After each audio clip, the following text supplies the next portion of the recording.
رسول اعظم صلی اللہ علیہ وآلہ وسلم کے پیارے دیوانوں، کچھ لوگ یہ سوال کر رہے ہیں کہ عائشہ نے تو خودکشی کی ہے تو اس کے لیے دعائے مغفرت کرنا کیسا ہے؟ کہ ہم نے آقا کی حدیث کو سنا ہے کہ جو خودکشی کر لیتا ہے اس کے اوپر جنت کی خوشبو حرام ہو جاتی ہے۔ اب جس کے اوپر جنت کی خوشبو حرام ہو جائے تو اس کے لیے دعائے مغفرت کرنا کہاں سے جائز ہو سکتا ہے؟ تو آج میں آپ کو بتاتا ہوں کہ جو خودکشی کر لیتا ہے اس کے لیے دعائے مغفرت کرنا کیسا ہے۔ تو آقا کے دیوانوں، یہ بات حقیقت ہے کہ خودکشی کرنے والے کے لیے اللہ رب العزت کے پیارے نبی محمد عربی صلی اللہ علیہ وآلہ وسلم نے بہت زیادہ وعیدیں فرمائی ہیں، اور آقا ارشاد فرماتے ہیں کہ جو خودکشی کرتا ہے اس کے اوپر جنت کی خوشبو حرام ہو جاتی ہے۔ اور ایک اور حدیث پاک موجود ہے، آقا ارشاد فرماتے ہیں جو خودکشی کرتا ہے، جو سوسائڈ کرتا ہے، اور وہ دنیا کے اندر جس ہتھیار سے خودکشی کرے گا، سوسائڈ کرے گا، تو قبر کے اندر اسے اسی ہتھیار سے عذاب دیا جائے گا، جہنم کی آگ میں اسے اسی ہتھیار سے عذاب دیا جائے گا۔ مثال کے طور پر اگر کوئی زہر کھاتا ہے، زہر کھانے کے بعد میں وہ خودکشی کر لیتا ہے، زہر سے وہ مر جاتا ہے، تو اسے قبر کے اندر یہی عذاب دیا جائے گا، اسے زہر کھلایا جائے گا، اور جہنم کی آگ میں بھی اسے زہر کھلایا جائے گا۔ اگر وہ لوہے کی ہتھیار سے خودکشی کر لیتا ہے تو اسے لوہے کے ہتھیار سے ہی قبر کے اندر عذاب دیا جائے گا، جہنم کی آگ میں عذاب دیا جائے گا۔ آج لوگ ڈپریشن کا شکار ہو کر، پریشانیوں میں مبتلا ہو کر خودکشی کر لیتے ہیں، سوسائڈ کر لیتے ہیں، اور وہ یہ بھول جاتے ہیں کہ جتنا انہیں عذاب قبر کے اندر ہوگا، دنیا کی پریشانی اس عذاب کے سامنے کچھ بھی نہیں ہے۔ جتنی مصیبتیں، جتنی تکلیف انہیں دنیا کے اندر ہے، اس سے 70 گنا زیادہ انہیں تکلیف اور مصیبت قبر کے اندر ہوگی۔ سوسائڈ کرنا حرام ہے، مگر اس کے باوجود بھی دیکھیں، میں یہ نہیں کہتا کہ جو عائشہ نے کیا ہے وہ صحیح کیا ہے۔ عائشہ نے بہت زیادہ غلط کیا ہے، کیونکہ پریشانیوں میں مبتلا ہو کر، مصیبتوں میں مبتلا ہو کر خودکشی کر لینا، یہ اللہ رب العزت اور اس کے پیارے نبی محمد عربی صلی اللہ علیہ وآلہ وسلم کو بالکل بھی پسند نہیں ہے۔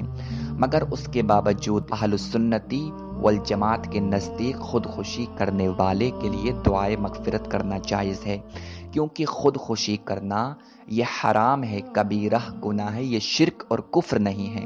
اور جس نے شرک اور کفر نہیں کیا ہے،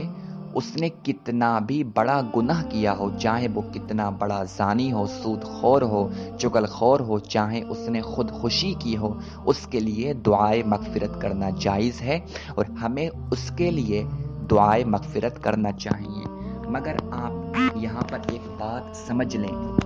اگر کسی نے خودکشی کی اور اس کو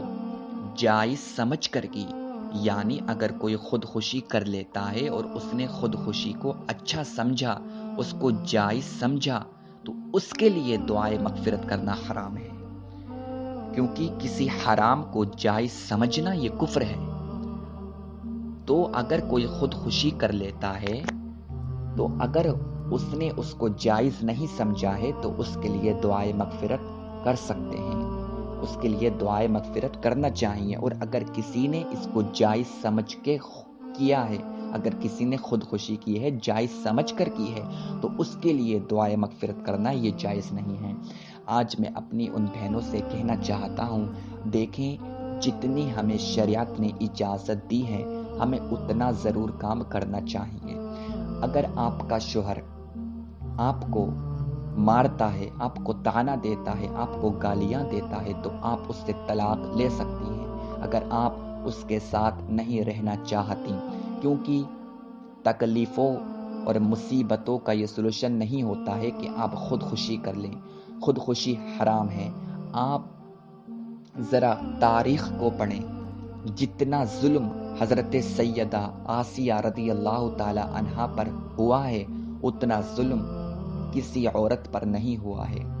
کیونکہ حضرت آسیہ رضی اللہ تعالی عنہا کا جو شوہر تھا وہ اتنا بدوقت شوہر تھا جس کو ہم فرعون کہتے ہیں۔ فرعون وہ ظالم بادشاہ تھا کہ جس نے خدائی کا دعویٰ کر دیا تھا، اور اس نے حضرت آسیہ رضی اللہ تعالی عنہا پر بہت زیادہ ظلم کیا، اور وہ آسیہ سے کہتا تھا اے آسیہ تو اللہ کا نام لینا چھوڑ دے ورنہ میں تجھے جان سے مار دوں گا، ورنہ میں تجھے کھانا نہیں دوں گا۔ تو ایسا وقت بھی آیا تھا کہ فرعون نے حضرت آسیہ کو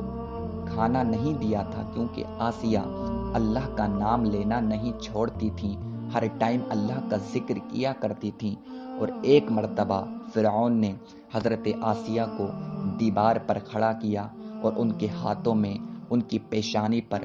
ان کے گھٹنوں پر اس نے کھوٹے گاڑ دیے، اتنا ظلم دیا، خون سے لہو لہان ہو گئیں، اتنا ظلم کیا فرعون نے حضرت آسیہ پر، مگر اس کے باوجود بھی حضرت آسیہ رضی اللہ تعالی عنہا نے اللہ کا نام لینا نہیں چھوڑا۔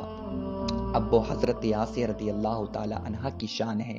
آقا کے دیوانوں، اور ہمارے آقا ہم سے اتنی محبت کرتے ہیں، اتنا پیار کرتے ہیں کہ آقا ارشاد فرماتے ہیں اگر میری امت کی کوئی عورت اپنے شوہر کی تکلیفوں کی وجہ سے صبر کرے گی تو اسے حضرت آسیہ رضی اللہ تعالی عنہا کے صبر کا ثواب ملے گا۔ تو پریشانیوں کا، مصیبتوں کا یہ سلوشن نہیں ہوتا ہے کہ آپ خود خوشی کر لیں اور آپ سوچیں کہ جتنی ہمیں تکلیف دنیا کے اندر ہو رہی ہے اس سے 70 گنا زیادہ تکلیف اور مصیبت ہمیں قبر کے اندر ہوگی، ہمیں جہنم کی آگ میں ہوگی۔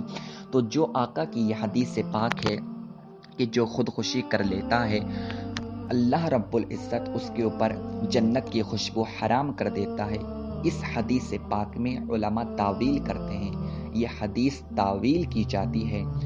آپ بلا شبہ کہ جس نے خودکشی کی ہے اس کے لیے دعائے مغفرت کر سکتے ہیں۔ اگر اس نے خودکشی کو جائز سمجھ کے نہیں کیا ہے تو آپ بلا شبہ اس کے لیے دعائے مغفرت کر سکتے ہیں۔ اللہ رب العزت کی بارگاہ میں ایک مرتبہ اور دعا کرتا ہوں کہ اللہ تعالیٰ جو پریشانیوں میں مبتلا ہے اسے پریشانیوں سے نجات عطا فرمائے، جو مصیبتوں میں مبتلا ہیں اللہ رب العزت انہیں مصیبتوں سے نجات عطا فرمائے اور عائشہ کی مغفرت عطا فرمائے، اور اگر اس کی مغفرت ہو چکی ہے، مغفرت وہ شدہ ہے، تو اسے جنت میں اعلیٰ سے